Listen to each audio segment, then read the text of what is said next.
Short refuge. In the Buddha, the Dharma, and the Sangha most excellent. I take refuge until enlightenment is reached. By the merit of generosity and other good deeds, may I attain Buddhahood for the sake of all sentient beings. In the Buddha, the Dharma, and the Sangha most excellent, I take refuge until enlightenment is reached. By the merit of generosity and other good deeds, may I attain Buddhahood for the sake of all sentient beings. In the Buddha, the Dharma, and the Sangha most excellent, I take refuge until enlightenment is reached. By the merit of generosity and other good deeds, may I attain Buddhahood for the sake of all mother sentient beings. The four immeasurables. May all mother sentient beings, boundless as the sky, have happiness and the causes of happiness. May they be liberated from suffering and the causes of suffering. May they never be separated from happiness that is free from sorrow. May they rest in equanimity, free from attachment and aversion. May all mother sentient beings, boundless as the sky, have happiness and causes of happiness. May they be liberated from suffering and causes of suffering. May they never be separated from happiness which is free from sorrow. May they rest in equanimity, free from attachment and aversion. May all mother sentient beings, boundless as the sky, have happiness and causes of happiness. May they be liberated from suffering and causes of suffering. May they never be separated from happiness which is free from sorrow. May they rest in equanimity, free from attachment and aversion. Mandala offering. An infinite array of worlds, each with 4 continents and the wealth of infinite ocean of realms. If I bring them all to mind and offer them without exception, please hold with compassion all beings they contain. My body enjoyments, whatever I own, my aggregates, elements, sense sources, as well as everything I grasp as mine, my aspirations now and the time to come. By offering them all, may I be blessed with the end of self-grasping. Completely liberated from the bounds of real and unreal, transcending the names and attributes of arising, cessation, abiding, coming and going, affirmation and denial. The Supreme Mandala is the natural state. By offering it, may I be blessed to attain the state of Buddhahood. Om Guru Deva Da Kini Ratna Mandala Pratitsa Soha. Supplication to Jigten Sumgun, unequaled refuge, ornament of the world. Your fame pervades the 3,000 worlds. You are Vajradhara without a doubt. I bow at the feet of the Father, Jigten Sumgun. Continually I think of no one but you. Compassionate one, grant your blessings. Dispel the darkness that surrounds my heart. Please bless me so that I realize the unelaborate nature of mind. Request for teachings. Please turn the wheel of the Dharma of the 2 vehicles and their combinations according to the disposition and likewise the mental capacities of sentient beings. Thank you.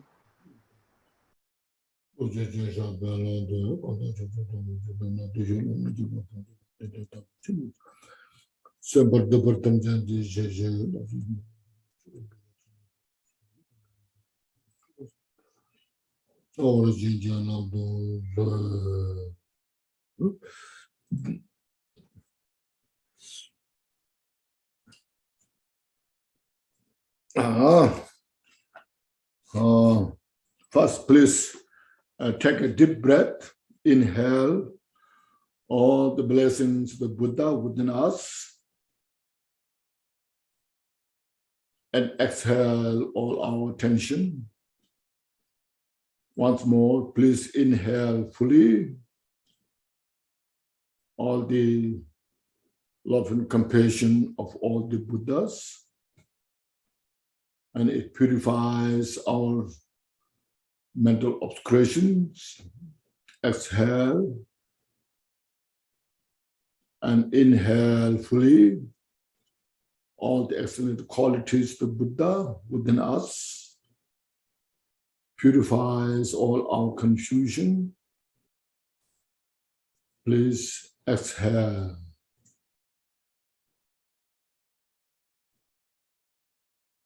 Then we cultivate the mind to attain, to achieve complete enlightenment, the perfection of all the peace and excellent qualities, to benefit all sentient beings who are within the cycle of the confusion, suffering.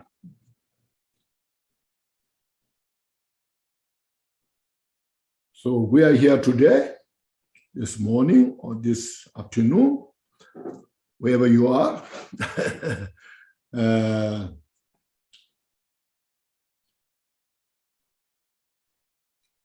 We have to cultivate the mind, as I mentioned, as like the nature of the space, infinite,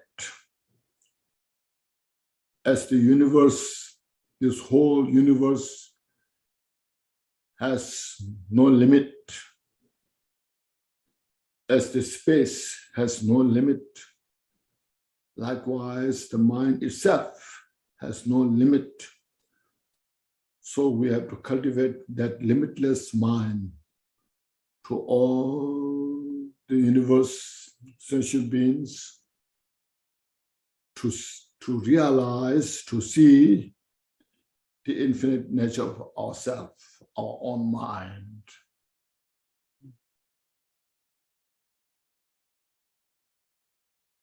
Because we're in our self-cocoon, the mind is trapped there. So it makes our mind very limited, very fabricated, contrived, and partial, dualistic mind. So that is happened based on our confusion, the ignorance. So because of that, there's no end of suffering until we take care of that. Until we take care of our limitless mind. No matter what we do in the world, in the different religions, even in Buddhism, if we don't know about that, our practice becomes very partial, very fabricated, and then it's called imputed. We're imputed in the artificial state. So suffering never ends, because that is the cause of suffering. As long as there's a cause of suffering, the suffering is just manifest. As we talked about the karma. So yesterday the karma, and before the suffering, now you can see the complete picture of the samsara.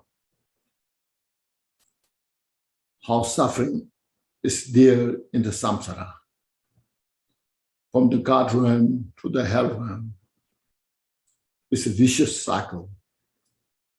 And that vicious cycle is manifest not without cause, not without condition. They manifest through the cause. The cause of confusion on the base of the three poisons. Then the three poisons get all the opportunity to manipulate And we can see how we are under the control of the three poison and suffering continues.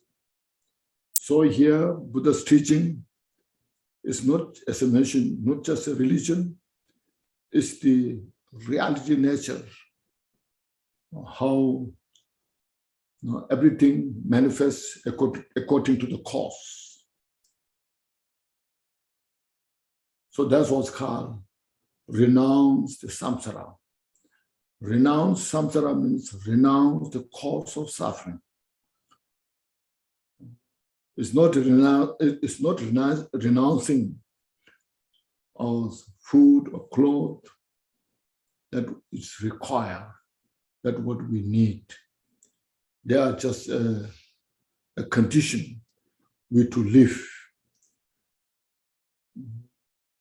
So you see, this book, The Jewel Ornament of Liberation, explains so precisely, clearly.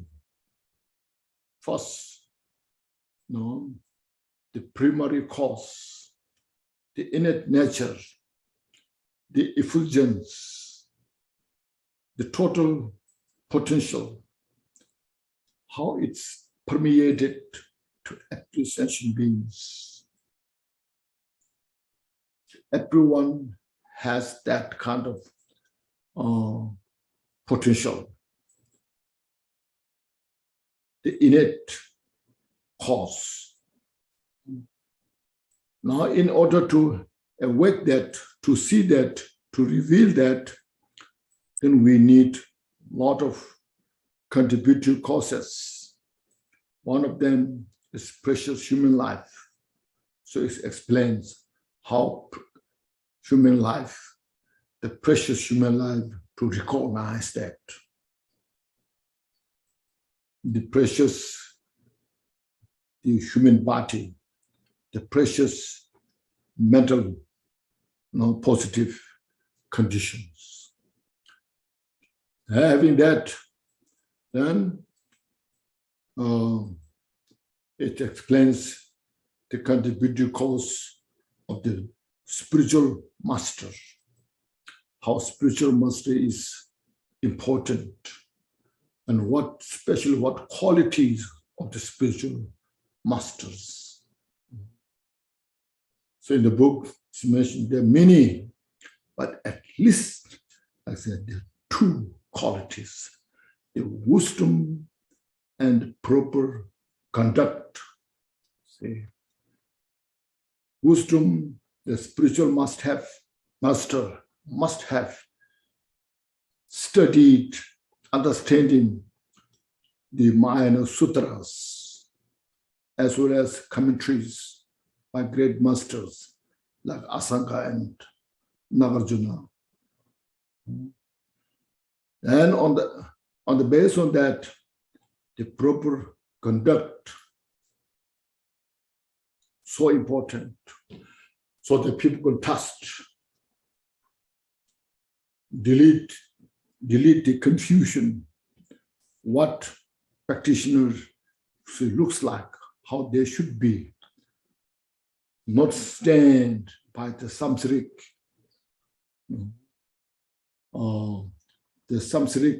life. After having met spiritual master who has all the qualities, but the spiritual master cannot throw you in the heaven to nirvana. So the spiritual master will give you, share you all the necessary, the method, all the teachings, instructions. Then individuals have to take full responsibilities. So this is called interdependent.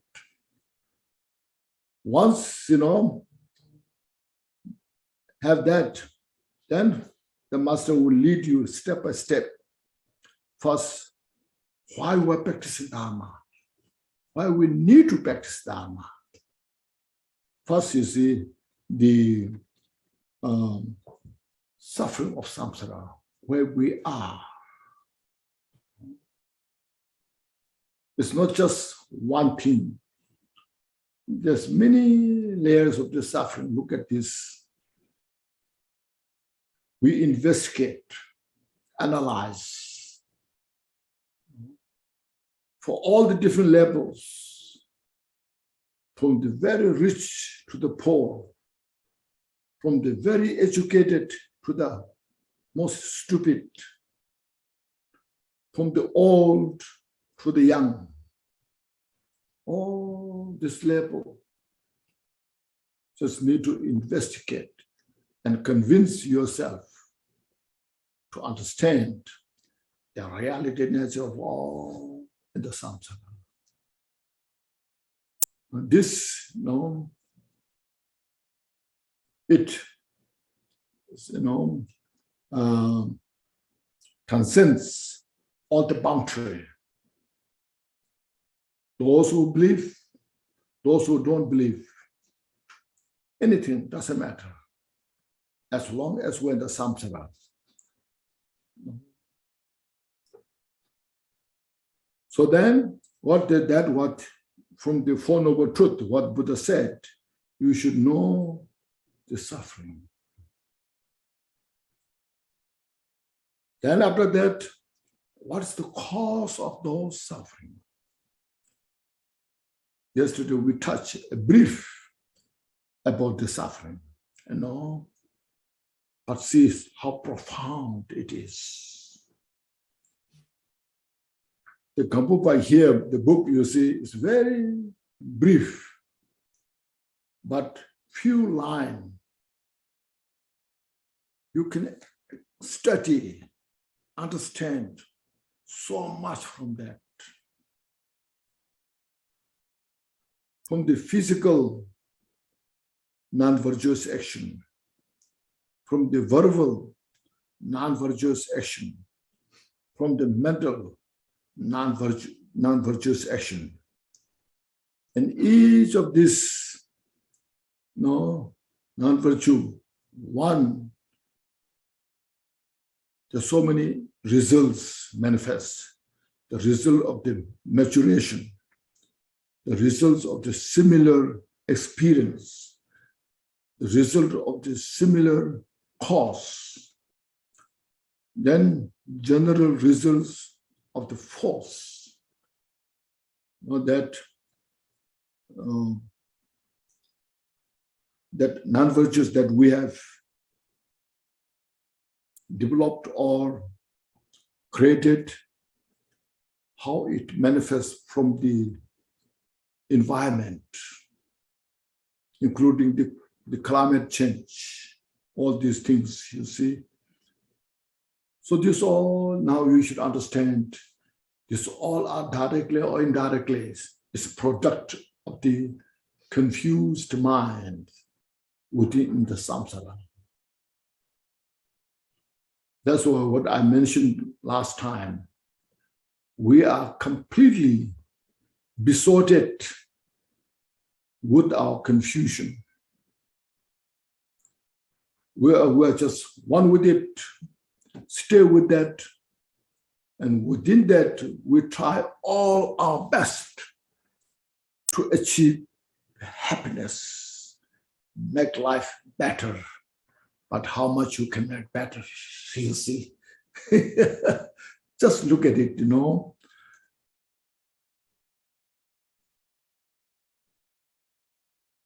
Today I work so hard, my life to be better for tomorrow. Then next day, what happens? I'm not saying everything's bad. No. So please don't depressed, okay? Rather, we should inspire to study, practice Dharma. This is my point, I'm not here to depress you, okay? I'm not here to, as you say, oh, no, what should I do? No place to go, Rather, we have the precious human life, every choice, to make it better, but better from the sense of the causality. So look at these things, and it explains the complete state of samsara, not just only in the human realm, not just only in the animal realm, but in the God realm, in the garden form world, formless world. So all, without exception, we just look at how amazing the Buddha's wisdom is. So that's why yesterday I mentioned we should really appreciate, rejoice. I am so fortunate contact with the Dharma.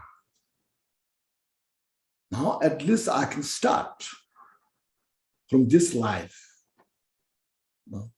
My whole, the objective goal is to free from samsara and to help all the sentient beings.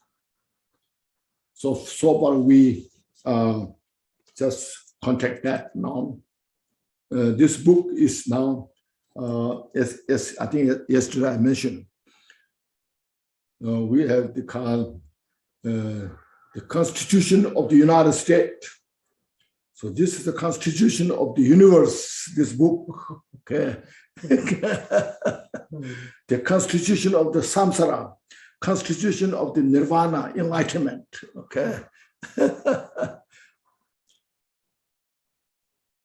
The country's constitution can change if necessary. Now here made such a clear demarcation, the demarcation, samsara and nirvana. What about the samsara? How samsara is constituted and how nirvana is constituted within the causality. No? So there's not so much to change. We have to understand and practice, live with that, okay, and make that mind. This whole, complete thing. Now that's here today. Antidote to attachment to the pleasure of peace. This peace is not ordinary peace, nirvana. Individuals, nirvana. Now, when you hear about the suffering and the cause of suffering, and then there are some individuals, so I cannot bear the suffering. And then sentient beings are countless. I can't help sentient beings now, but I myself is really interested to free from this kind of suffering. Sentient beings are so difficult, you see. You try all your best, try to help, make peace, and they're always twisted, very difficult. Now, forget it, all sentient beings, but at least I want to free from suffering. I want to achieve nirvana, arahat, So that is, this called interested for individuals' peace. Now we'll read this book, chapter 7. Okay, chapter 7, loving kindness and compassion. Now this, I frequently mentioned last time, everybody has love and compassion.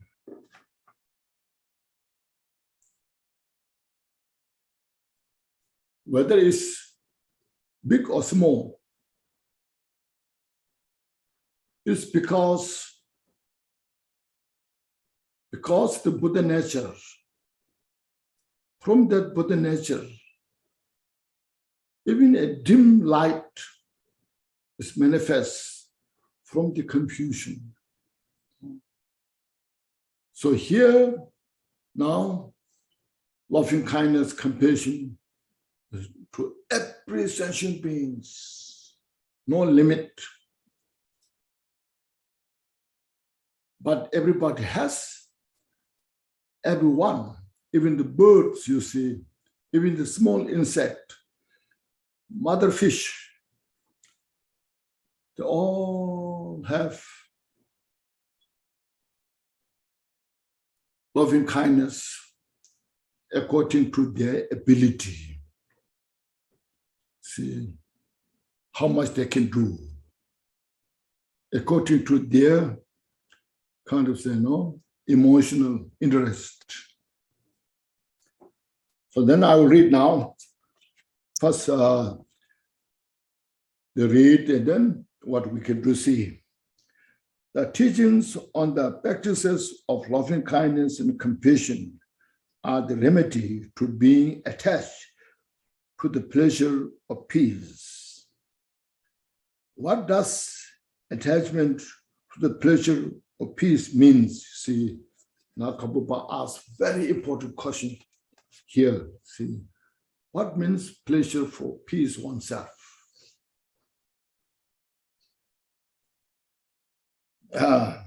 It is the desire to achieve nirvana, this partial nirvana, also dualistic nirvana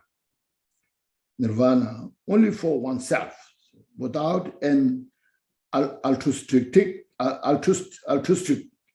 mind for sentient beings, without this mind limitless for everyone. And because of it, one does not benefit others. It doesn't mean they don't benefit this life for others, but they are not inspired to benefit others life after life, life after life. The arhats, they really benefit other sentient beings so much in that life. Sometimes even they risk their lunch. They don't eat their lunch to benefit others. But they are not interested to reborn again. So this is we should understand that. So that others, this is called the lesser vehicle.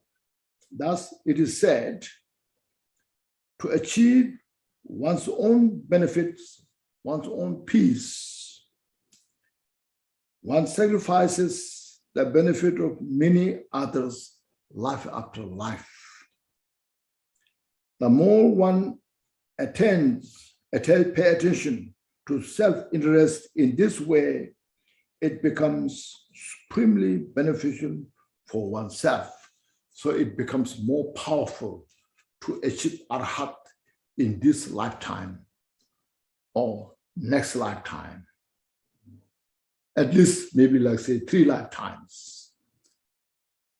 So there, if I achieve arhat, then I got the total benefit for myself. Then I stay in nirvana. So this is how self-interest is about. The peace, attachment to peace for oneself is about. But if one develops loving kindness and compassion, then one is attached to sentient beings and dares not attain liberation only for oneself, you see. So this loving compassion, this here loving kindness and compassion means to all the sentient beings.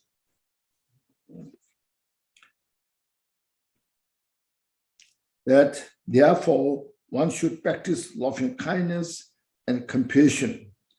Manjushri Kirti Gampopa said, the Mahayana followers, the great followers, a great vehicle, she said, great vehicle followers should not separate their mind from loving kindness and compassion for even a moment.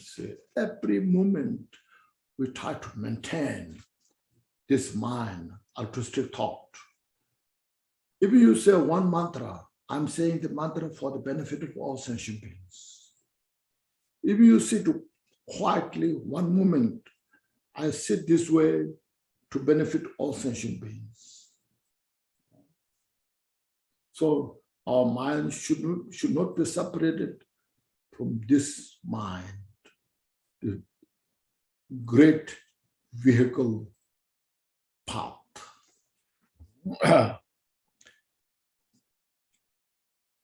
And once others' benefit is preserved by love and compassion, not by hatred. Through the hatred, we cannot help others, only harm others. Not only harming others, it harms to ourselves. When there's a malicious thought, hatred, anger, it damages your own peace and happiness. See? So how you can help others? So we cannot help others oneself through the anger, hatred.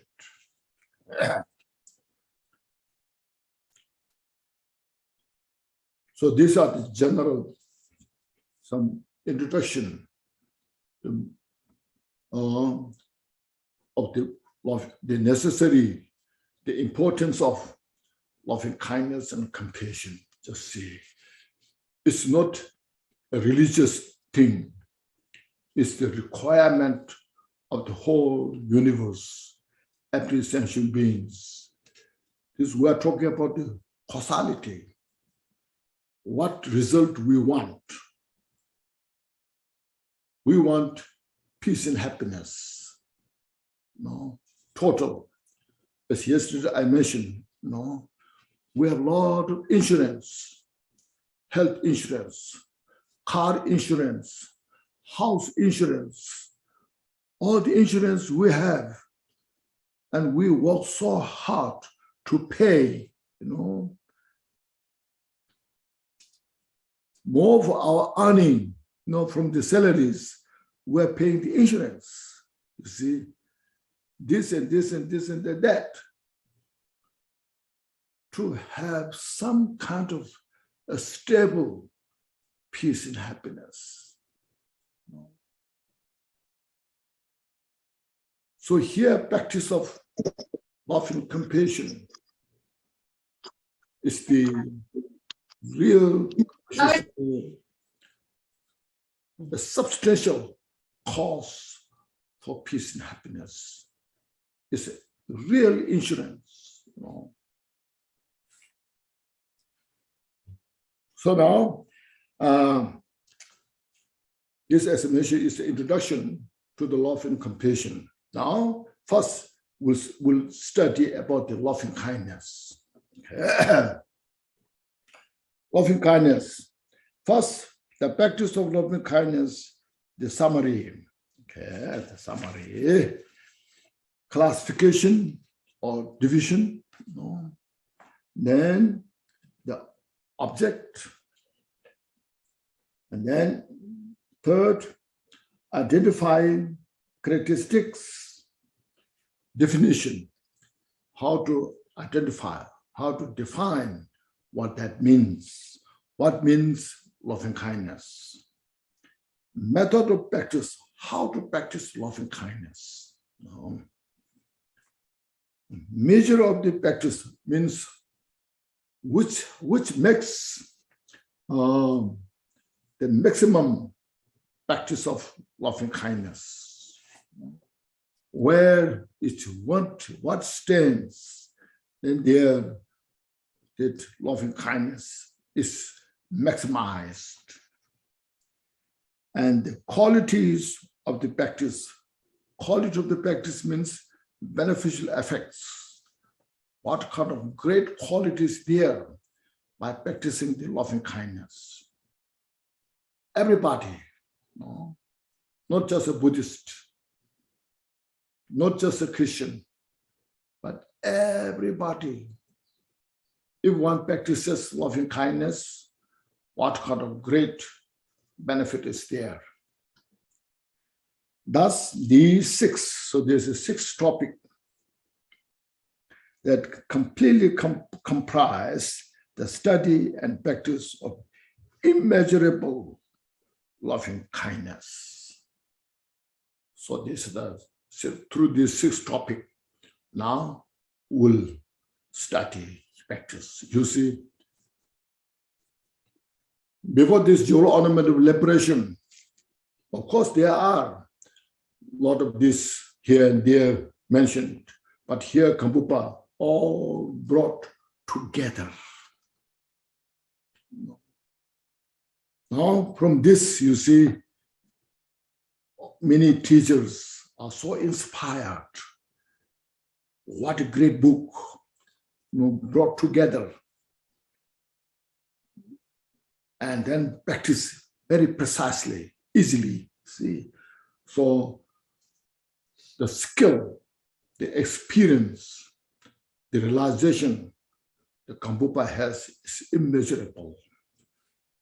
That's why this was, Gampopa was at the time of Milarepa. Now he attended Milarepa for quite few years, study, practice. He got all the great experiences. Then Milarepa said, now you can go back to Central Tibet. You receive all the teachings, but you must continue your practice until you become Vajradhara, become Buddha. So then Gampopa, according to Milarepa's advice, he left. And next day, Milarepa told his followers, last night I had such a great dream, he said. From my side, a great big eagle flew, and then it landed on the huge mountain. On that mountain, then that eagle, big eagle, surrounded by many geese, yellow geese. In Tibet, there's a lot of yellow geese. So many yellow geese are surrounded. After some time, whole space was full of geese. So that symbolized monks, nuns who are ordained. So Milarepa said, I'm a simple yogi, but I met a Buddha's teaching a great service. This monk, now, Tompa, Uba Tompa, Gampopa, will benefit so many sentient beings. So that, you see,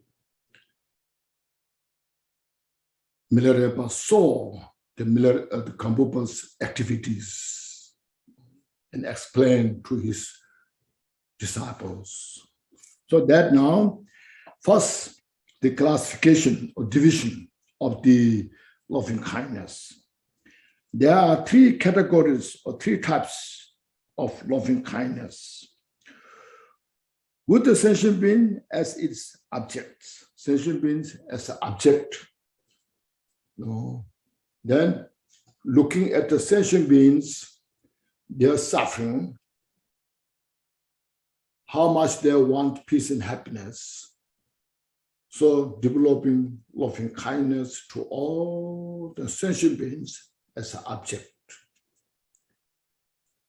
And next, also, loving kindness with the phenomena as the object. This phenomena is not just phenomena. This phenomena is, there's two things you see.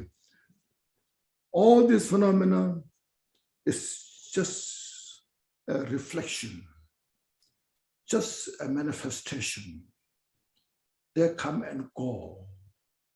So looking at that, it's called the phenomena. See, the second is causality. Looking at the cause. What are the cause for peace and happiness? Now, all the sentient beings have all the causes of the peace and happiness. Not just result peace and happiness. The peace and happiness is effect, is a result, that everybody wants. Well, you are killing someone, you want peace and happiness, You see, if I kill that, I'll be so happy, without understanding. Without understanding the cause for peace and happiness, you see. So here, the loving kindness, loving kindness as with the phenomena as object, and then non-objectified loving kindness, the realization of the emptiness, non-objectified or non-referential loving kindness. There's no reference, there's no object, because everything is within in the emptiness. Sentient beings are within in the emptiness, but within that emptiness is not just mere empty. The real undefiled peace and happiness manifest from that.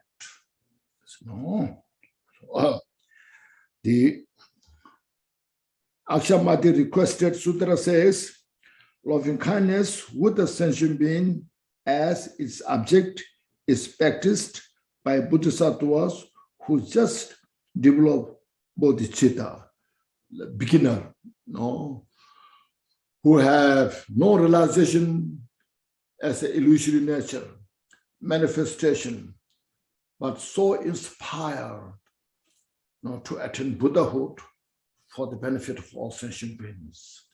Just develop the bodhicitta. The beginner of the bodhisattva have this kind of loving kindness. Okay. Loving kindness with the phenomena as it is object is practiced by those bodhisattvas who are engaged in the conduct of the path, means they're following the path of accumulation, path of preparation, path of special insight. Now they know the causality. What kind of cause you need to accumulate, create for such kind of peace and happiness. Then the third one, non-objectified or non-referential loving kindness is practiced by bodhisattvas who achieve confidence in the unborn dharma, the bodhisattvas who are in the eighth bhumi. Bodhisattvas who in the eighth bhumi, then their realization, the unborn nature of all phenomena, are so natural. Like for us, those who have been studying Dharma for many years, you are interested so much about the emptiness. Mahamudra, Dzogchen, I know. But our reflection on the emptiness is so artificial because we see these things as real, concrete. So these bodhisattvas for eighth bhumi, 8th, 9th, 10th bhumi, for them, then the unborn nature of the phenomena are just unfabricated, uncontrived. It's just, you see as natural nature. So those bodhisattvas have this kind of practice of loving kindness. Okay. So these are the three now division of the practice of loving kindness. Now next, what's the next verse here? See, following is the explanation of the types of loving kindness. The first means, now first we're starting to looking at the sentient beings, desire, peace and happiness. We practice love and compassion, not compassion, love, loving kindness, to all sentient beings, wishing everyone have all the peace and happiness. So that's what we say the prayers. All mother sentient beings, may they have peace and happiness.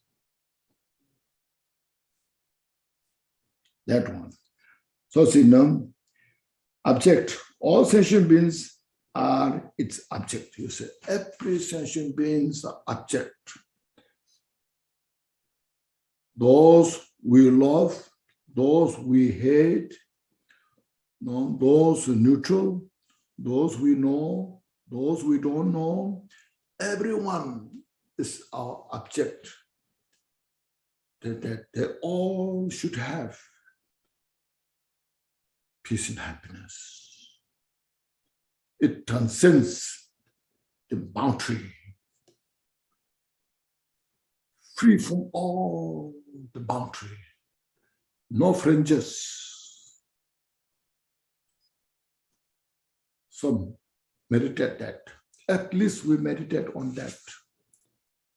That's why in the beginning, on the opening prayers, we have all mother sentient beings, especially those enemies who hate me, who create obstacles, who destroy my peace and happiness, who create the obstacle to my path. May all have peace and happiness. See, this is such a precious. As mentioned, it's not just a religious thing. It is something, the cause we're creating, substantial peace and happiness that to bring in the world. All the people in the government, all the representative of those people, they should practice this. The country needs, all the fellow members of the country needs peace and happiness. Because if all the fellow members of the countries are peace and happy, then every individual is better off. See, it's not a religious thing. It's the requirement. See, that's what a government is established for. Within that, if you're fighting each other, how you can bring real peace and happiness? Look at this. Look at the cause. So as a follower of the Buddha, we just transcend all the boundaries. Include everyone, it's very inclusive. All the sentient beings are the object of our practice of love and kindness. It's undefiled loving kindness. Look at it in our heart. When you practice that, there's real sense of peace, harmony.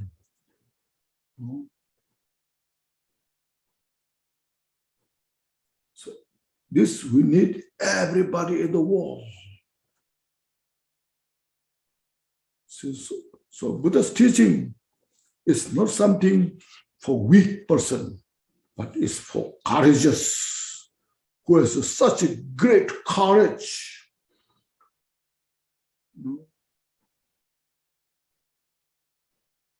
can handle everybody in the positive way. Looking at everything is illusory nature, just manifestation. But our all interest is peace and happiness.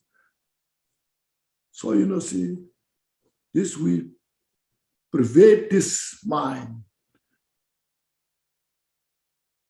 to us all. Practice this, you see.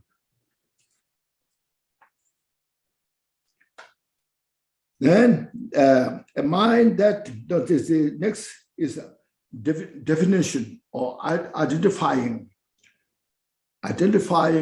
what loving kindness is about. Identifying characteristics, a mind that wants all the sentient beings to meet with happiness, you see. What means loving kindness? Love here, no?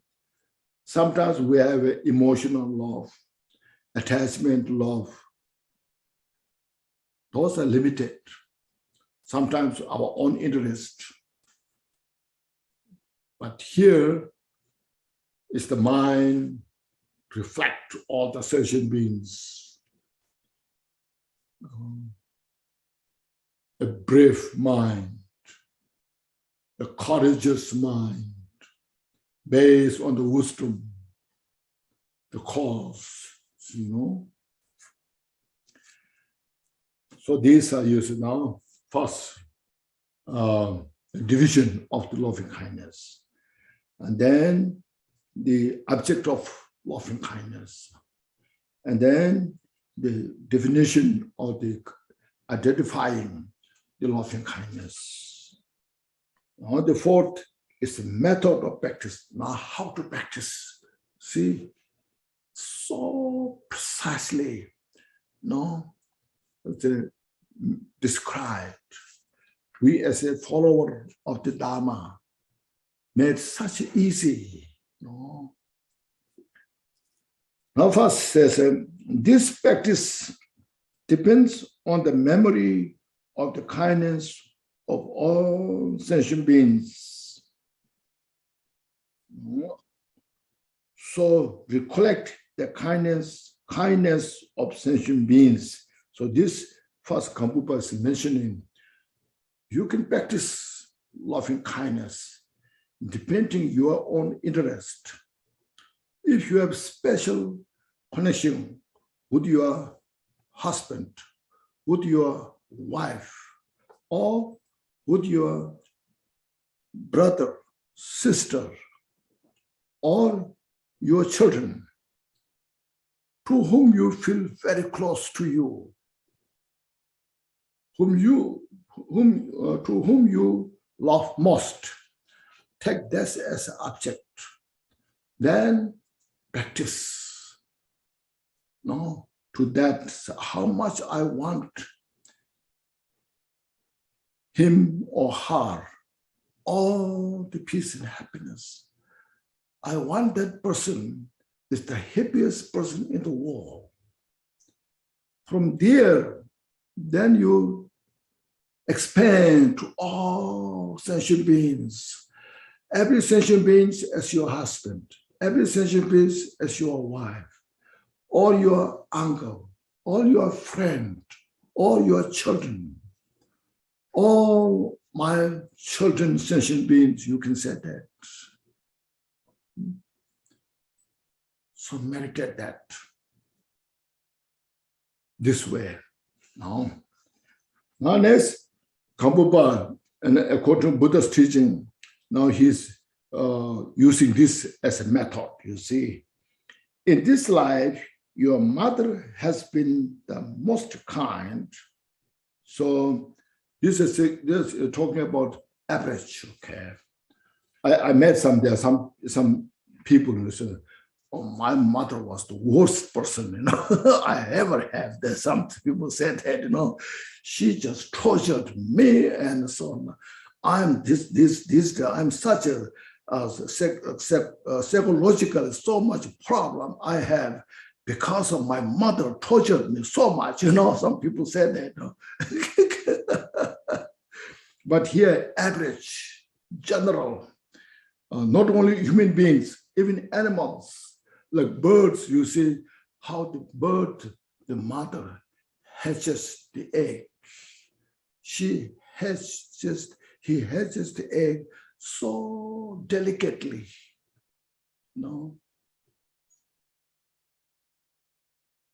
She sacrificed all her joy, happiness for the egg, for the chicken. Even she sacrificed her life for the chicken, you see. So I'm saying it's in general, average. Okay.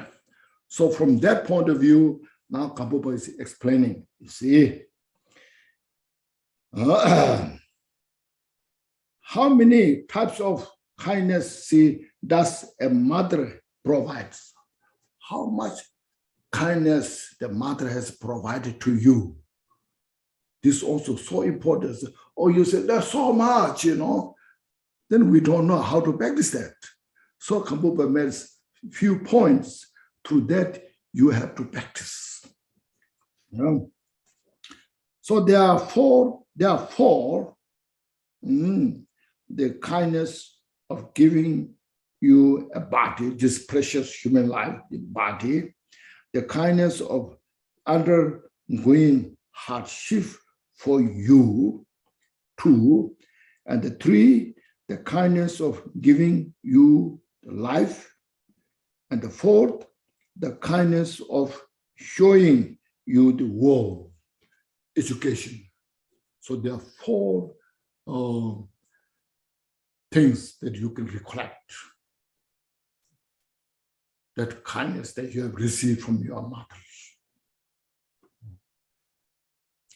Now, let's care. Now we don't have to go through all this. Anyway, first we read the quotation. The 8,000 stanza perfection of wisdom says, why is it Mother has given us these bodies?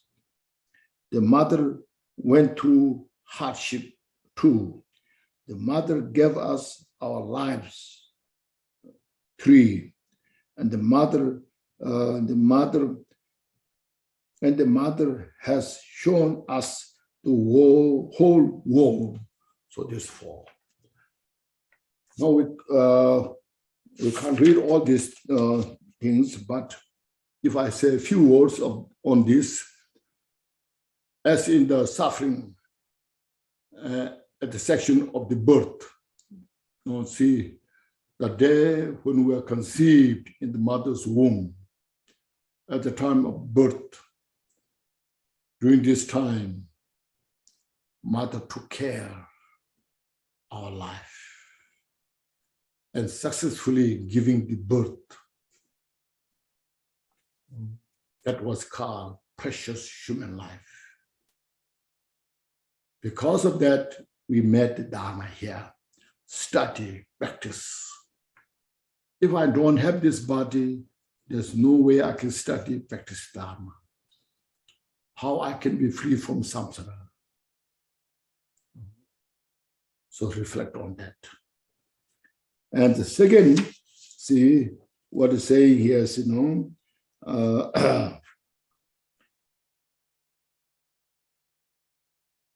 the second, the kindness of undergoing hardship for you.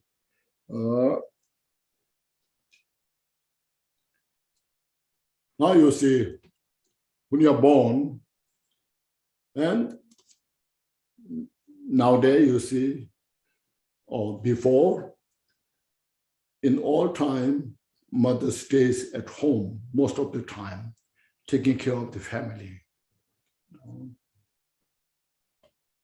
The cooking. And when the child is so, say like baby, who knows nothing, without giving up, she took care. Sometimes the child cries day and night. and she brings into her heart, cherished. She sacrifices her sleep for the child. Even she is sick, she can't give up the child. And go to the very poor country. The mother goes house to house, baking some food for the child. So my baby is hungry, has no food to eat, no to drink. Can you give me something like this? When the baby is sick, she cries to the doctor, please help my baby. It's dying.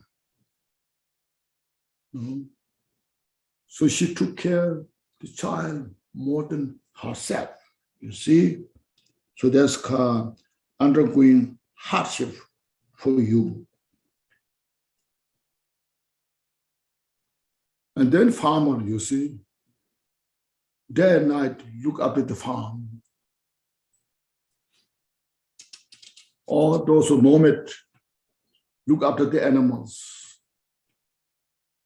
Anyhow, how much she went through to take care of the child.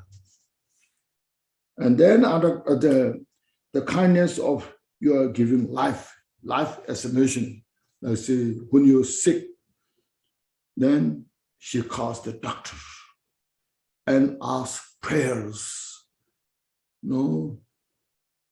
All the religious family, they ask their teacher, can you say some special prayer?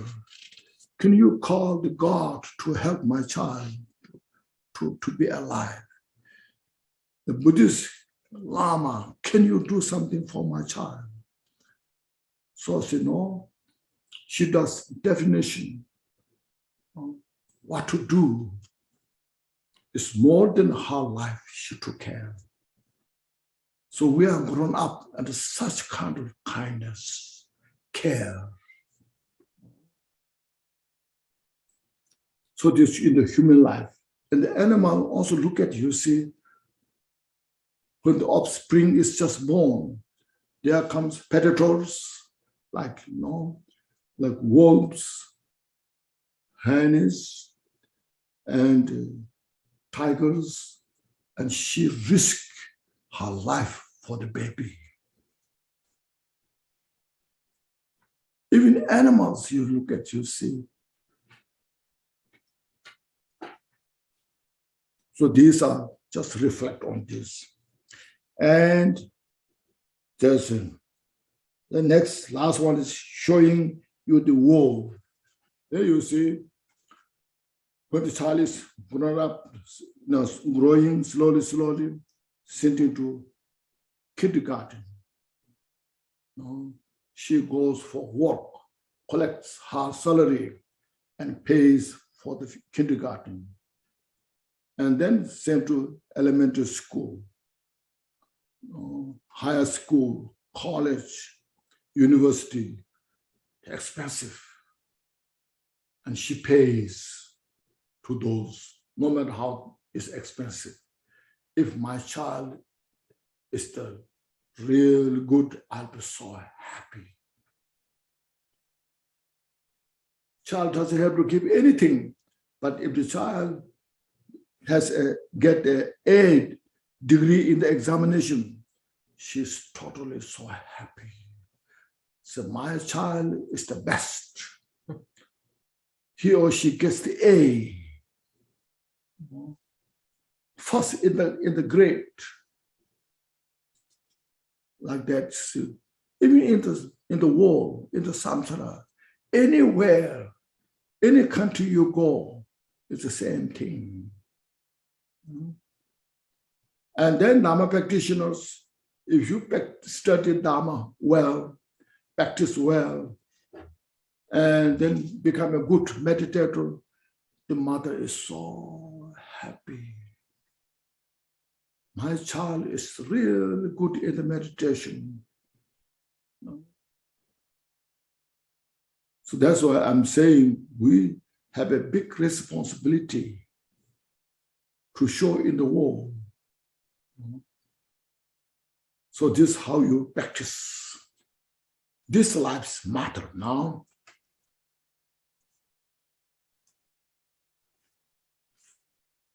So go read those step by step, and then they say here, it said, not only we had a mother in this lifetime, but from beginningless samsara, she served as a mother countless times. See. Now I know there are some people who don't believe previous life, next life. It's just belief. So how you know, they say. But they also don't know, they cannot prove there's no previous life. They cannot prove there's no next life, you see. We cannot prove there's a previous life. We cannot prove there's no next life. At the same time, we cannot prove there's no previous life, no next life, you see. But now there are many accounts, many stories, the child who remembers previous life. Many places, I'm sure you have heard of this. And there was a child who was born, he liked aeroplane so much and playing, Then he was starting telling about his previous life, and the families were so astonished, They don't believe previous life. But child was telling the previous lives, their stories, Then the researcher went around. The child was calling the name of the individuals of my friend in my previous life, this, and they looked around, they found the person, old person, and said, yes, we were at the time of World War II, and then the airplane was broke, land broke down, and the pilot, he died, and I was with him, So the child was telling all the stories, So you see, there's some evidence is there. Otherwise, you cannot also tell you are not born, because we cannot tell how I was born. For God, you see. So this step by step, you see, there is, you can prove there's a previous life, like this way.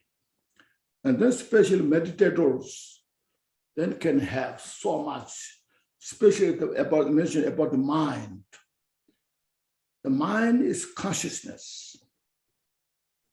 Mind is not a matter. These things, So the consciousness cannot make by the matters.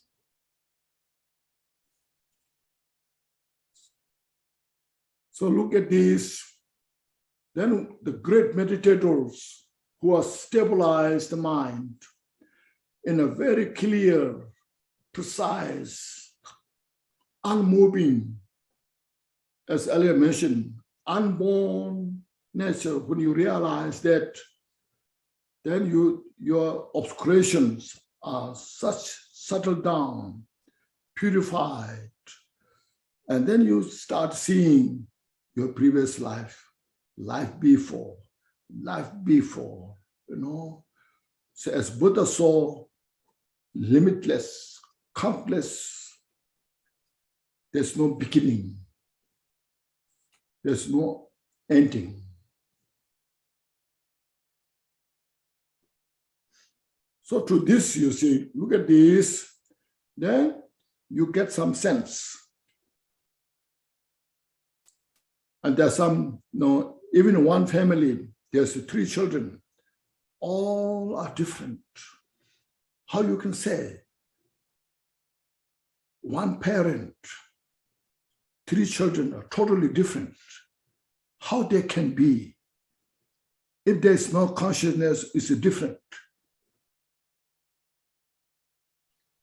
So look this, meditate on this.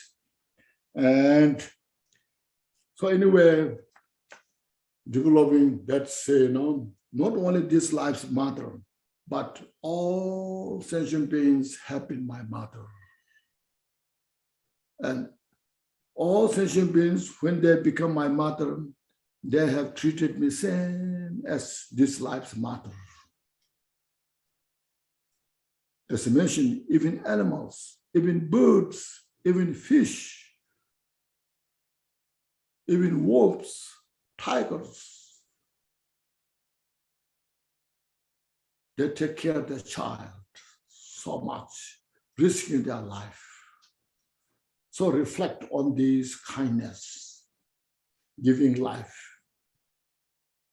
giving the body, giving life, undergoing hardship, protecting the life, and showing the world.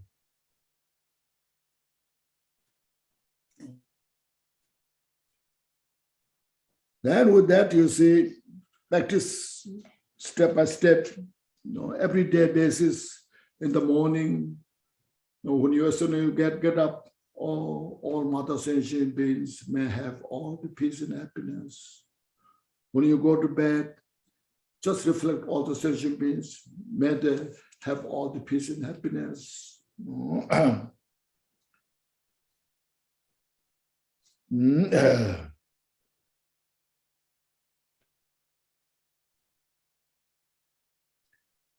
Here, one quotation from Ornamente of Mahayana Sutras.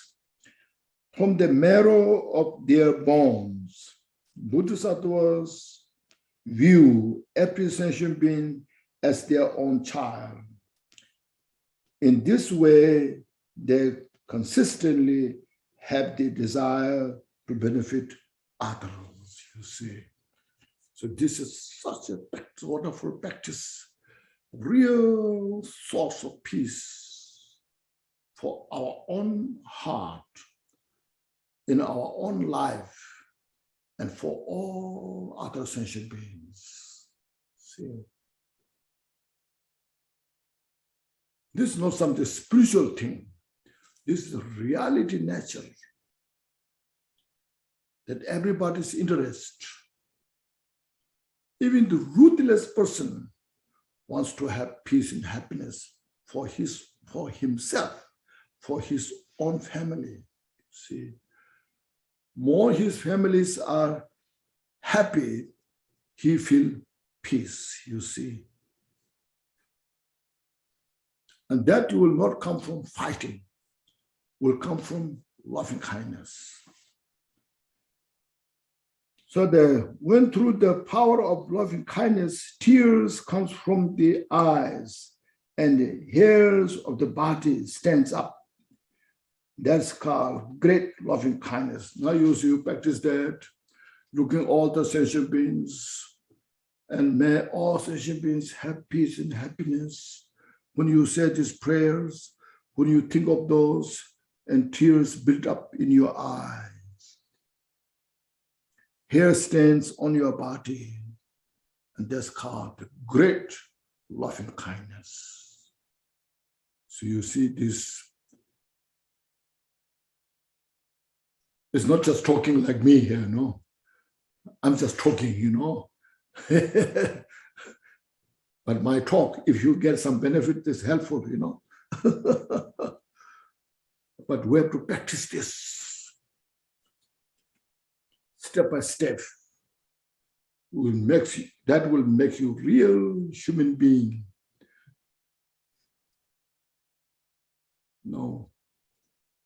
Make the citizen of the country, citizen of the world.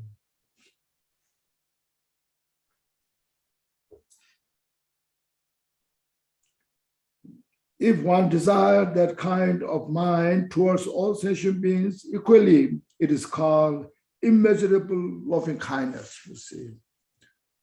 Because there's immeasurable sentient beings, we cannot count how many there are. So extending the mind to every sentient beings practice this. It's called immeasurable loving kindness. So please reflect on this. So now say the measure of the practice E, when one does not desire happiness for oneself, but only for other sentient beings, that's the perfection of the practice of loving kindness. You see, the measurement. How you can say, at what point your practice of loving kindness is completed or perfected. So this is, you are not interested yourself, rather all sentient beings, you are interested, peace and happiness. And you are totally happy to share your happiness to others. Now there are qualities, the qualities of the practice, the beneficial effects of the practice. Now I say, I won't read all of them, but maybe I'll read of this. It's okay. One obtains limitless qualities by practicing loving kindness. The Moon Lamp Sutra says, limitless offerings of various objects. Various object means all the light offering, flower offering, gold offering, silver offering, jewel offering, all those. Filling millions of fields, millions of the country, universe, offer to the supreme beings, to the Buddha of the 10 directions. That cannot equal the practice of loving kindness. You see, Buddhas are more happy if you practice loving kindness than making all the offerings to Buddha. No. So Buddha has a big mansion, palace, and they collect all the offerings, they pile up in there, All the people in the universe, they have offering all these things here, So Buddha is not interested in that offering, but only interested sentient beings who practice loving kindness and compassion. So please reflect on this. Because Buddha became Buddha by practicing this kind of loving kindness and brought the peace in the world through this kind of message. So we should bear this in our heart and practice, follow the path. And that will bring our life better, peace and happiness. As mentioned, this is not a culture. This is not just a religious thing, but this is something practical. We need this in the world so much.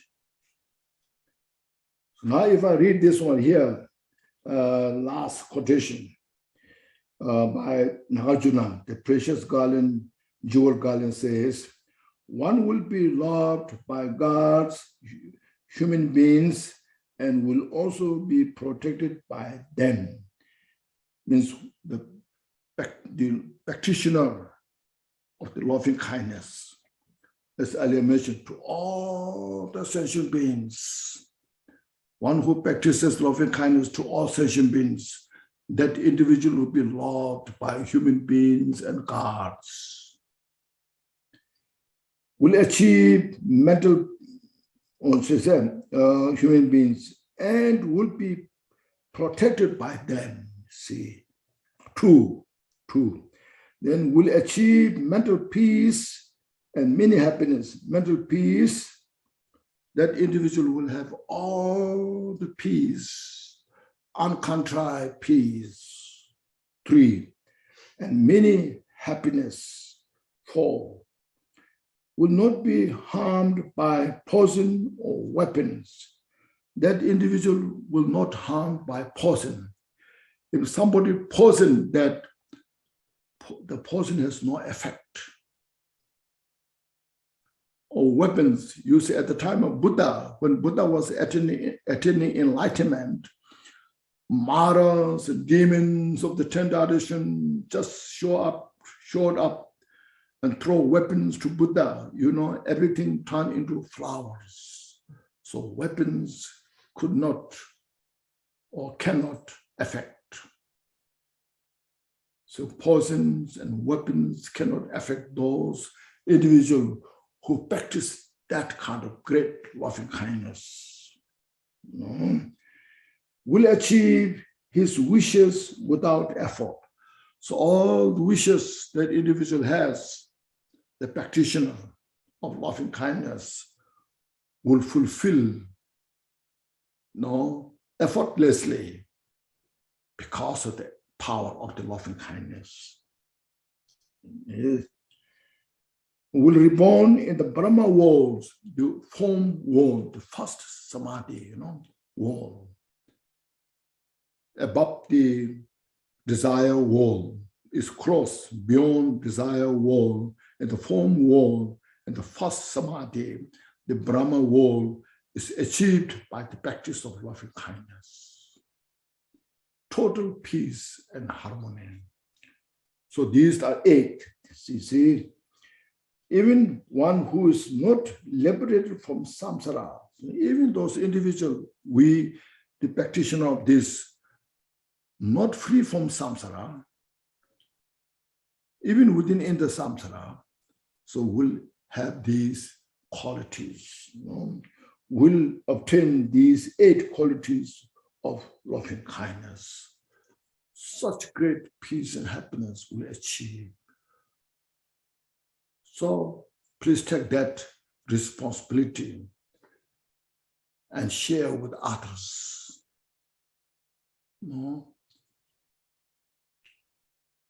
Everybody will practice this.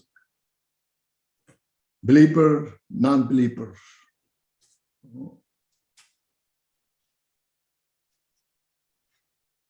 We don't have to be feel shy about this.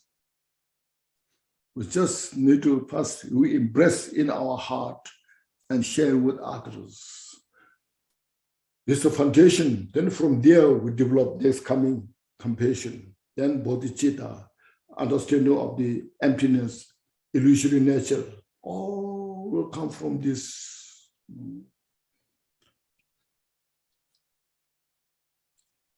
To protect oneself, the practice of loving kindness is best, as in the story of Brahmin Mahadatta. The story is related to, you can read the book. To protect others, the practice of loving kindness is also good, as in the story of King Bala Mitra, and that I mentioned many times, the King Bala, the powerful king, Mitra. Now, second, the compassion, loving kindness and compassion. When loving kindness is perfected in this way, the practice of compassion is not difficult. Then, when the loving kindness is well developed in your heart, then compassion is not difficult. Because you have everybody, you want peace and happiness. But instead, everybody is suffering so much. So then you wish everybody is free from suffering. So that's compassion.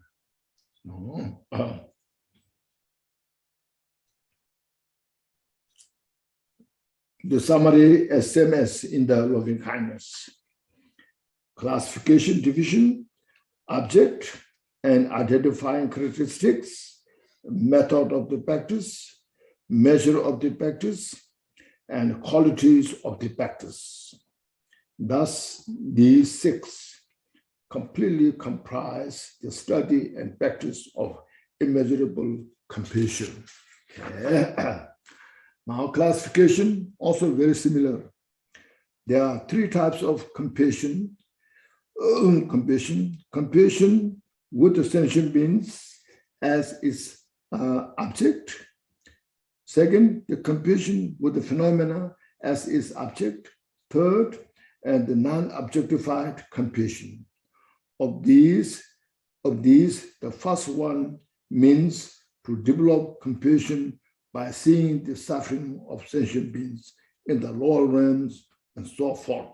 You see, in the lower realms, as in the suffering mentioned, in the hell realm, how much the intensity of the suffering. And Hari goes, for hundreds of the years, no name of food and cloth, no name of the food and drink.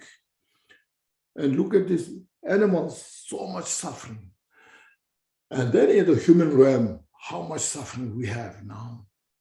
Even though it's much better off than others, but still, how much suffering is there? Pandemic. Now, you hear a lot of news about the famines, droughts, so much suffering, and battles, fighting, killing, you see? Okay.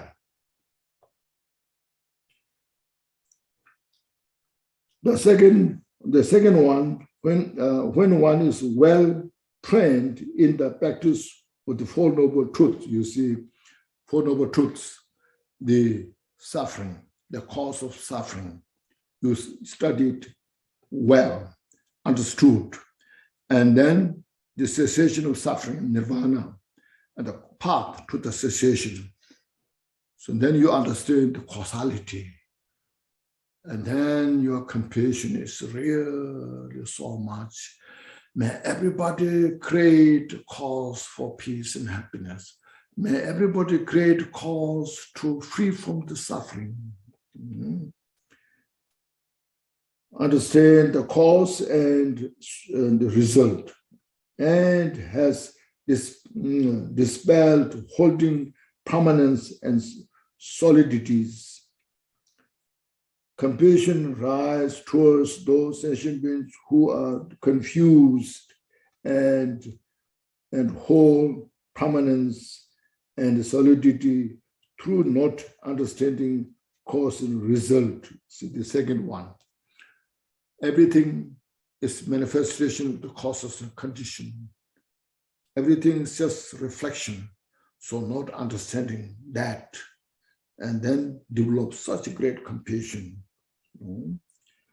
The third one is established in equipoise, and when one realizes all phenomena as the nature of the emptiness, you see.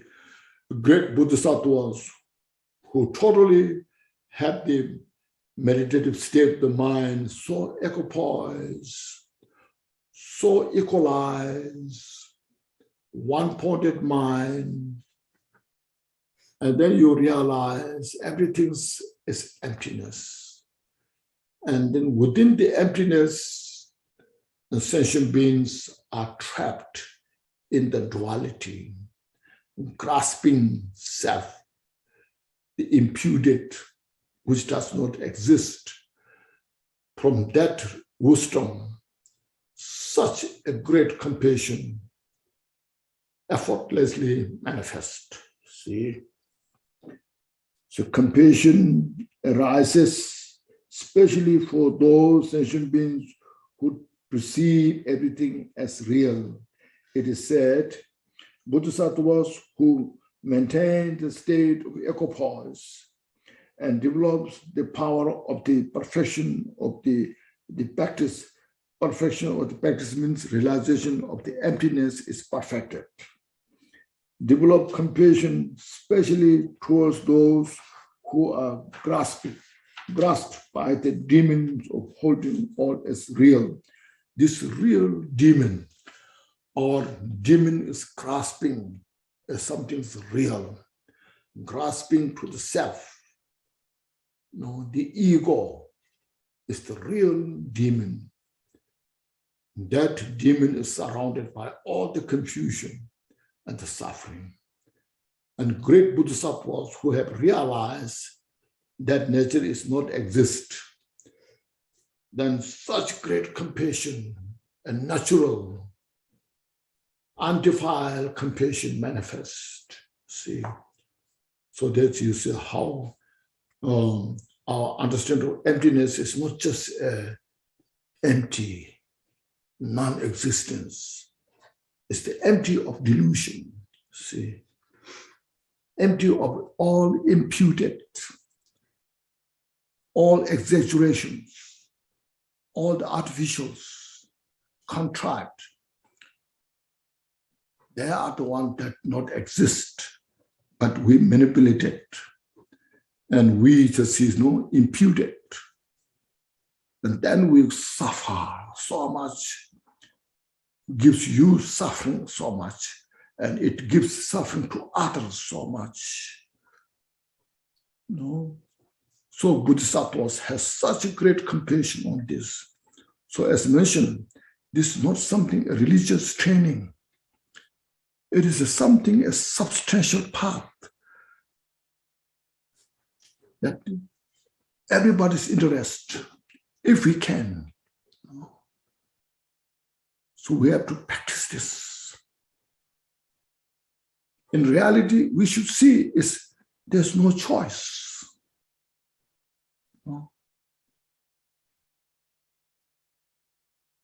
But within the delusion, then say I'm not interested, We said these things. Because it's through the delusion. Because we are totally, completely disordered with our confusion, ignorance, delusions. Now you can see how Buddha's teaching is so precious. See, from this, so these are very important. First of all, for us, this will bring real peace. Then slowly you can practice selflessness. First, we make ourself, not small self, big self, okay? We sentient beings make that self, We all sentient beings want peace and happiness. We all sentient beings want to free from suffering. First, extend that big, it's called noble self,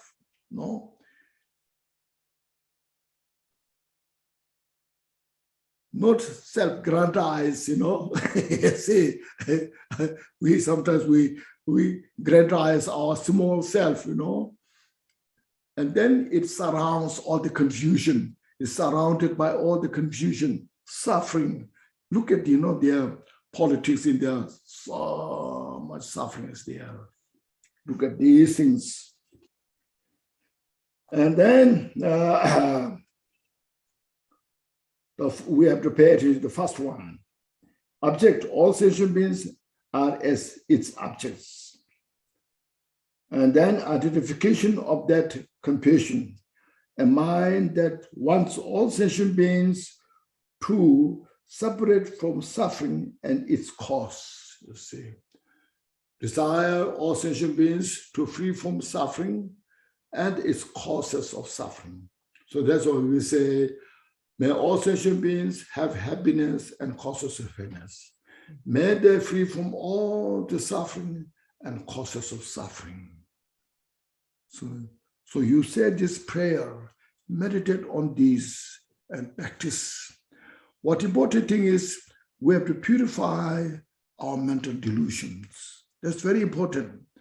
Sometimes we say there's all prayer so much, but not looking at our problem deep inside, our mental afflictions, the ignorance, the attachment, the aversion. We keep them alive, fresh, And then we'll say, let us say prayers, or let us do this, chant these mantras. We need to really focus on this, look at the mind and all these, our mental afflictions, defilements, purify, uproot. Okay. Now, method of the practice, now Sam, as we did practice in the loving kindness. Look at this life's mother, or whom you, as mentioned, cherish most. If that person is suffering, how much you will do to help that person. Physically, morally, mentally, how much you will help. You will do all that what you can. Then look at all the session beings are also my parents, my friends, my child. They are suffering so much in the world. I must do something. And that's the best gift you can do. You can do that. That's the best thing you can do in the world. You just make available to all others. Then you admire. This is Buddha's wisdom. You see, now Buddha's wisdom is no longer a foreign, Now Buddha is well known everywhere, all over the world. Now everybody knows Buddha's teaching is non-violence. The individuals are violent is not because of Buddha's teaching, our mental afflictions, you see. You see, we cannot take care of our mental afflictions manifest from within, not from Buddha's teaching. Buddha didn't say, be a violent. Buddha said, be wise. Don't make mistake. Bring peace to everybody. Everybody is your mother. Everybody is your friend. Everybody is your fellow members. See, so that's the Buddha's message. So now, if you practice this way, everybody will appreciate, oh, wonderful. Contribute that to all. Also that you see, look at the suffering of each, and then you practice, these are tortured by the negative karma, these are tortured by the confusion on the delusions, and they really want to free from suffering, but they don't allow to have peace and happiness because of their delusions. If somebody hurts you directly, say we call enemy, risk your life, at that time, you develop such a great compassion. See, this person is deluded because of that confusion. Now I'm the responsible to help that person. And this person, because of that delusion, will go to the hell realm. I'm the one who's responsible to help that. Then to say prayers, and I have such a great compassion that person may free from suffering. Chant that. That mantra is sometimes more powerful than chanting Om Man Bemu, See, that this person who is crazy is suffering so much and go to hell realm. I'm the responsible to free that person from the suffering of the hell realm. I'm the responsible to achieve enlightenment. Due to my laziness, I didn't attain Buddhahood up until now. It's my fault, to inspire ourselves, to encourage ourselves. Meditate on this. That's the Dharma for whole world, for peace, for enlightenment. Make sense? So this is very important, you see. From there, see, then you can realize we all are same. As I want peace and happiness, everybody's interest. As I want to free from suffering, this interest of everybody, you see, what's the difference? The difference is made due to delusion. You haven't heard of Buddhas fighting each other, you know. Have you heard of any story? In the Buddha fields, the Buddhas are fighting each other, you know. Have you heard of that? Buddha Amitabha and the Buddha Shakyamuni are fighting. You see, medicine Buddha and the long life Buddha Amitabha, they are fighting. Have you heard of that? They don't fight, you see. We are fighting because of our delusion, you know. Look at this, meditate. And we all have the Buddha nature. Everybody has the Buddha nature. And due to our delusion, then there's so much separation. There's a lot of dualistic, you know, it's oxymoron, you know. In reality, it's one nature, but in relative, there's so much separation and the suffering is there. You see, we suffer so much from this. So develop compassion that way, you know. So then when one has the measure of the practice, when one has fully purified self-cherishing, you see, is fully released or cut from the chain of self-cherishing. When from the depth of the mind, one desires all sentient beings to be free from suffering, then one has perfected the practice of compassion. So when we release the dualistic, the self-cherishing, self-aggrandize, when that is released and developed the noble self, embracing everyone into one reality nature, we all want to free from suffering.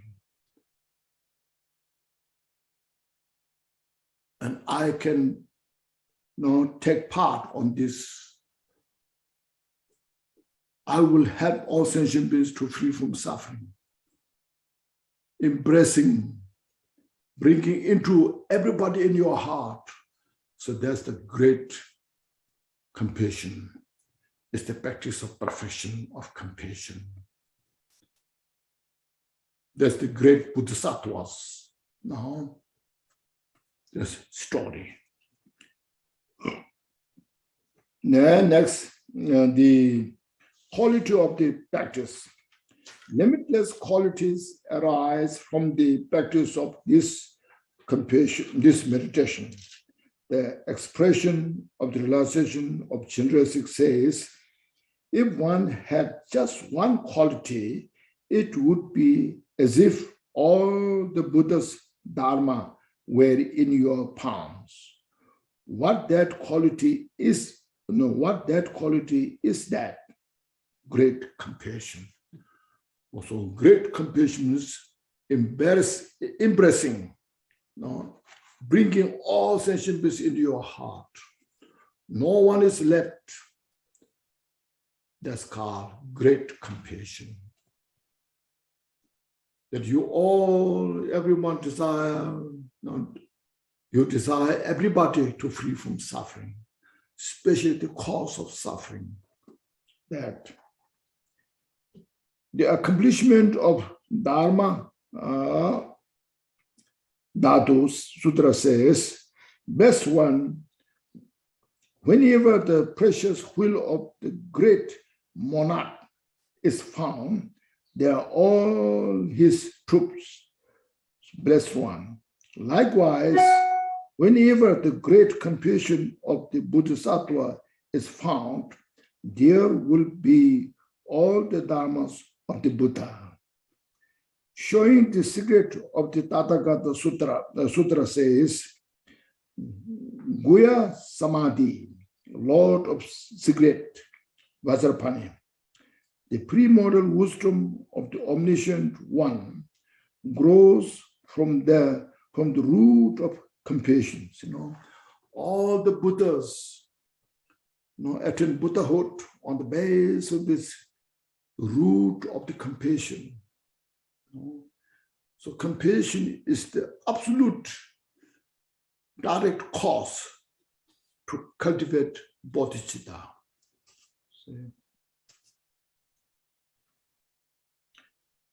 That's when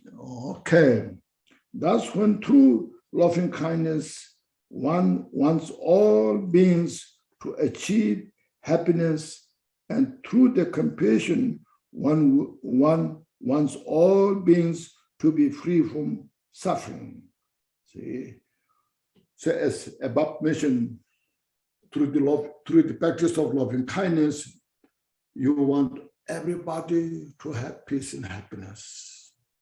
And then in this second, the practice of compassion, you want everybody to free from suffering in your heart.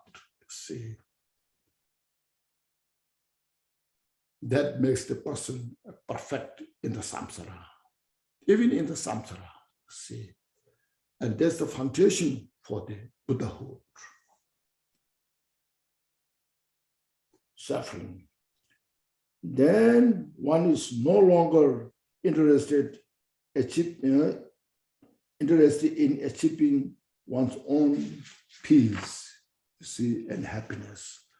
So when you practice this, how I alone want to achieve my own peace and happiness, I cannot do this. First of all, I put the nature, the effulgence, the uncreated clarity nature.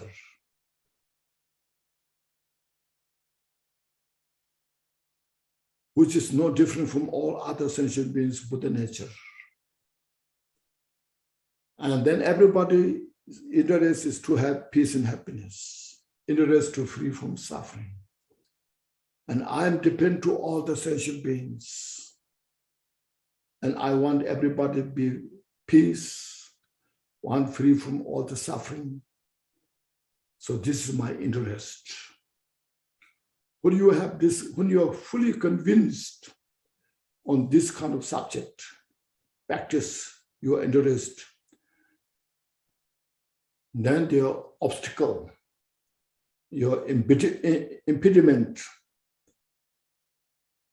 for self-liberation is taken care of.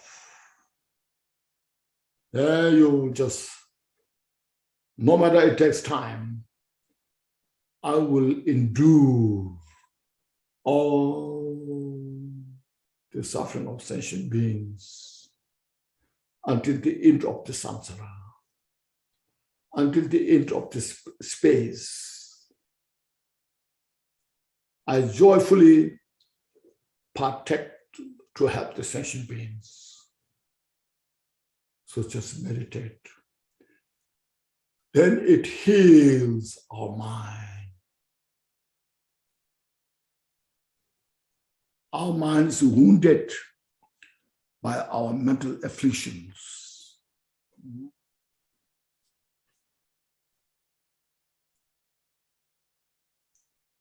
Of course, there are other outside that also cause to wound your mind, but mostly from our own mental afflictions through the strong desire, strong attachment, strong aversion, resentment.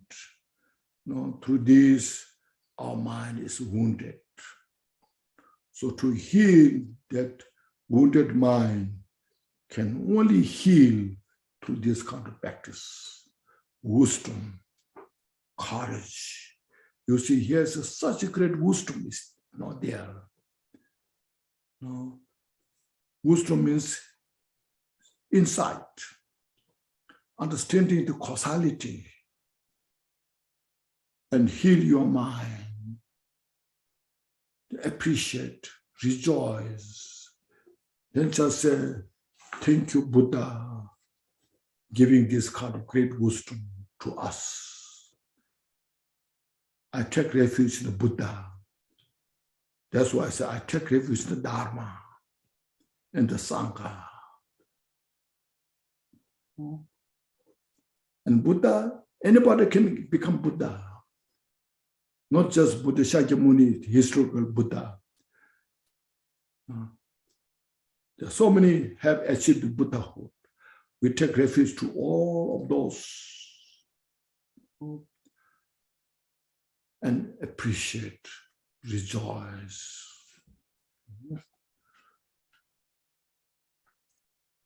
Then one is delighted to attain Buddhahood for the benefit of all beings, you see.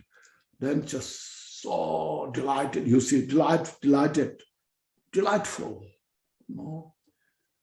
It's such a precious opportunity. It's not just going through such a great hardship. Oh, I cannot practice Dharma. It is so hard, so difficult, you know. We say,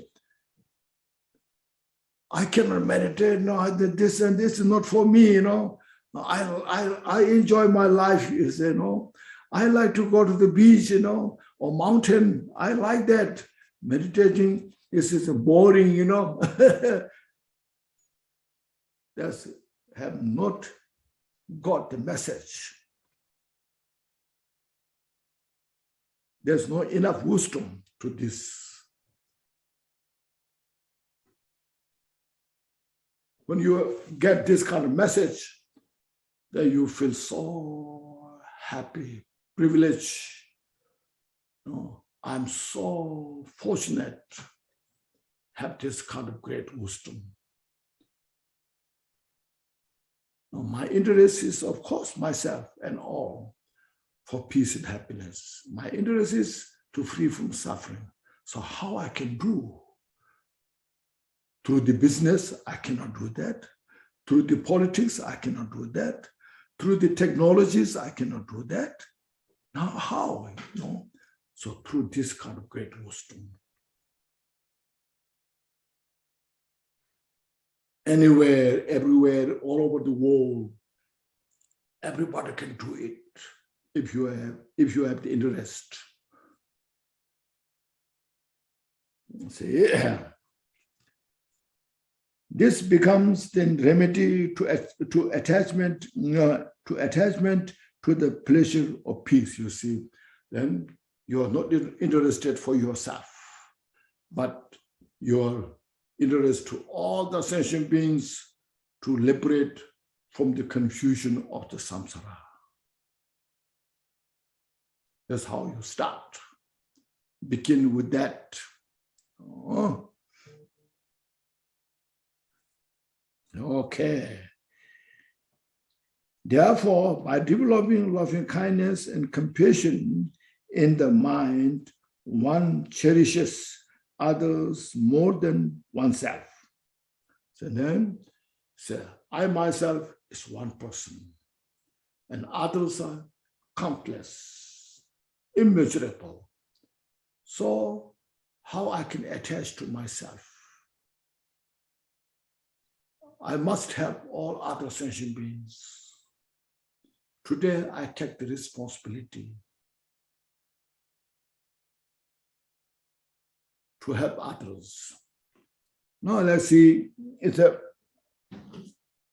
in our democratic system, you see, when you raise the president commit, please vote me. I will do this. I will make a better country. I will make everybody happy, you know. So this is bodhicitta. So all sentient beings, please vote me. I will practice loving kindness, compassion to everybody, you know. I will provide you all the good things. I will practice the generosity. I will practice moral ethics. I will practice the patience, perseverance, you know, samadhi, then the wisdom, you know. See? The difference is, you see, we in the world stuck in the dualism, but here practicing non-duality, you see. The demarcation is the special insight. As soon as when you have a special insight, then that, you know, the boundary is free, no boundary.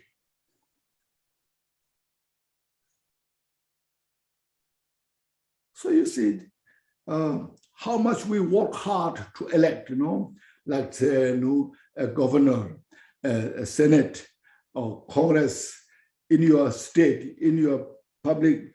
Please elect me. You give me vote. I will do best thing for you. I will make your life much better. Now here, bodhicitta practice is the democratic system, but much, much larger. No boundary, you see. It opens the door to everybody, all sentient beings, everybody, whole universe. So please see that, So that's why I said, therefore, by developing loving kindness and compassion in the mind, one cherishes others more than oneself. The length for path to enlightenment, Atisha said, by examining the awareness of one's own suffering. So I first look to yourself. I am suffering. I suffer from my birth. Now I'm aging. I'm suffering from that. Now I'm getting sick. I'm suffering from that. Then slowly, I will die. I will suffer from this. And I don't get what I want. I don't want. It's everybody's, go through that. See, so as I am suffering from this, everybody is suffering from this. That's what's saying, One develops a desire completely free all sentient beings from suffering. As I want to free from suffering, everybody's interest is. So now I will make effort, not just only for myself, but for all the sentient beings. See? That's called a super beings, super human being, the chosen one. It's chosen by all sentient beings has chosen that person. All the Buddhas has chosen that person, you see. And you practice this. How wonderful this is. And appreciate, rejoice. Every time you take a deep breath and exhale all our delusions, exhale all our self-cherishing, and breathe in all the noble self, breathe in loving kindness, breathe in compassion, and then mix with that, practice that. Then our mind would be such that uncontrived mind start opening. While you're releasing the self-grasping, the reality nature, your uncontrived mind is slowly opening, and you just enjoy that.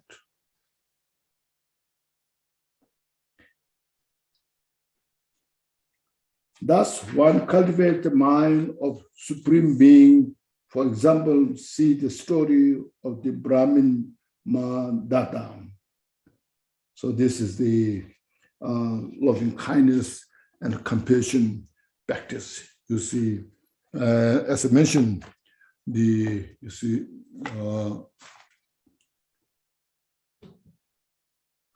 book is the constitution of the Samsara Nirvana. So first, when you study about the suffering of the samsara and the cause of the samsara, when you study all those details, you understood the constitution of the samsara. Now, from practicing loving kindness, compassion onwards, refuge, the establishing the constitution of nirvana or constitution of the Buddhahood. How you start your mind. So this is opening your what's called undefiled mind.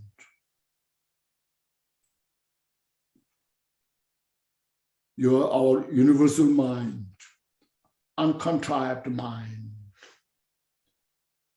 In the samsara, that very uncontrived mind is trapped in the cocoon of the self-cherishing.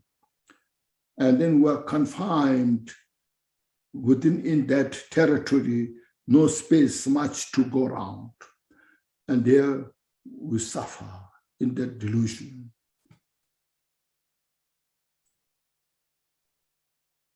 So that's this. From this we understand, how important we take the responsibility of all sentient beings. That's called when you take Bodhisattva's vow, from today my life has been meaningful. Today my life is now touched with the Buddha's life. I belong to Buddha's family. So through this, now from today, I will never afflict my Buddha's family life. I will be studying, practicing this precious Dharma, not affect this precious Buddha's family.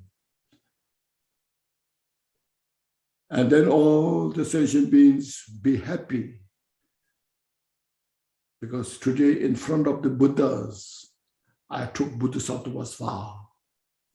So be happy. So this is what it means. Are you really, you are acting, you are practicing, cultivating the mind to all sentient beings. That's how to discard from all the delusions, cause of suffering. That's what's called precious human life. How this precious human life is so precious. We individually have earned this. We have created the cause. This, nobody can do this to us, but we have to do. We reflect on this, meditate on this, see. Okay. How was the session?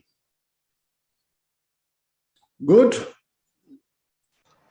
Amazing as always. Okay. Now just amaze yourself.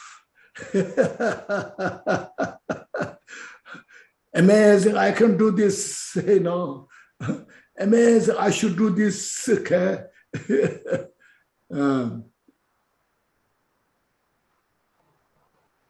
So meditate, So now please first take a deep breath, inhale. Blessings to Buddha. And inhale all our tension. Just relax. Make our mind like the space, infinite. That space nature of the mind itself is nothing but loving kindness, compassion. Bring this true precious thought in our heart. Meditate. Then we purify the defiled skandha. And we embrace the undefiled skandha. The Shila, moral ethics, or pure conduct. And Samadhi, stabilization of the mind in the right place, and prajna, the great wisdom. From this, we achieve the full liberation. And that's full liberation is by the wisdom, seeing the wisdom, the five anti-fire skandha.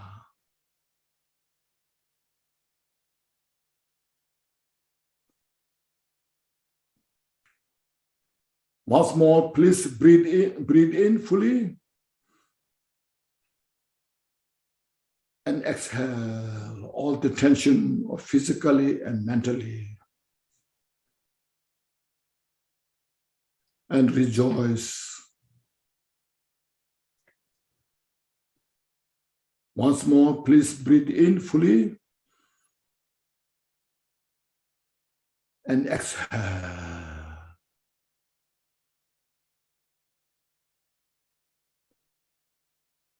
And again repeat, please, that rejoice, appreciate that precious human life, that which I have now got this great opportunity to reflect on this. So that's why it's called mind is such infinite, limitless. From here today and onwards, we are producing the enlightenment, creating the cause for enlightenment, Buddhahood.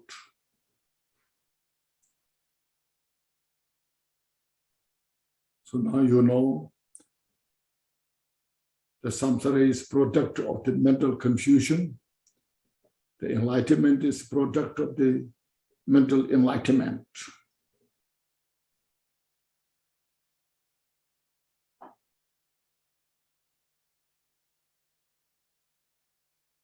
Now with this mind, please say some dedication prayers.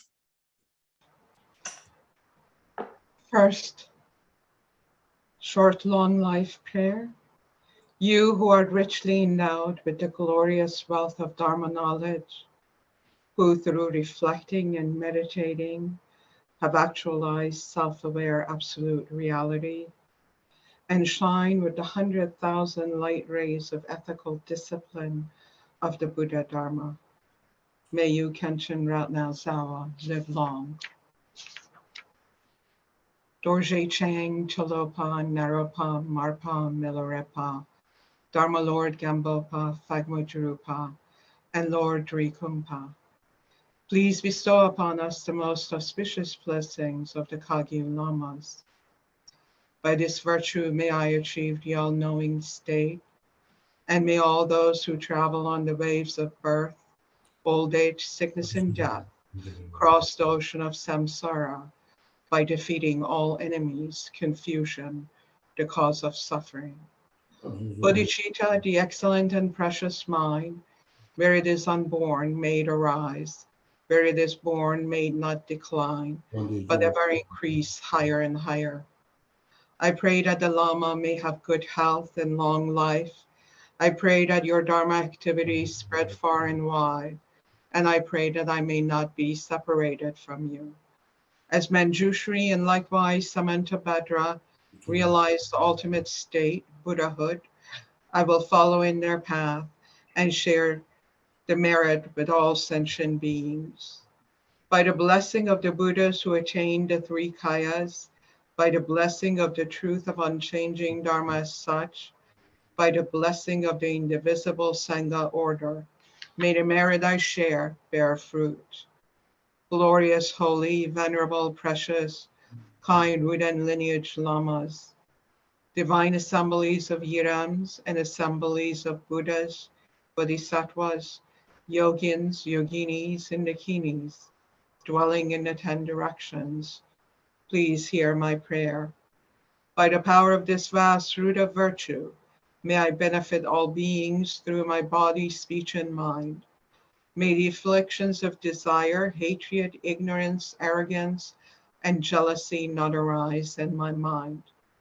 May thoughts of fame, reputation, wealth, honor, and concern for this life not arise for even a moment.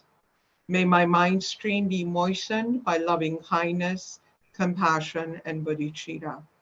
And through that, may I become a spiritual master with good qualities equal to the infinity of space.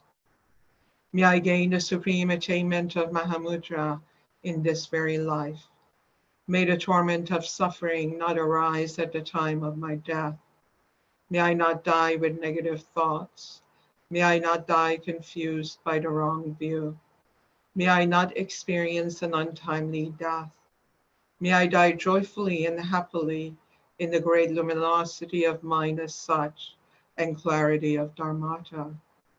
May I in any case gain the supreme attainment of Mahamudra at the time of death or in the bardo, by the virtues collected in the 3 times by myself and all beings in samsara and nirvana, and by the innate root of virtue, may I and all sentient beings quickly attain unsurpassed, perfect, complete, precious enlightenment. May the teachings of the great Drikungpa, Ratnashiri, who's omniscient Lord of the Dharma, master of interdependence, continue and increase through study, practice, contemplation, and meditation until the end of samsara. Thank you, Rinpoche. Gratitude. Thank you, everybody. Thank you, Rinpoche. Thank you. Thank you. Tashidele.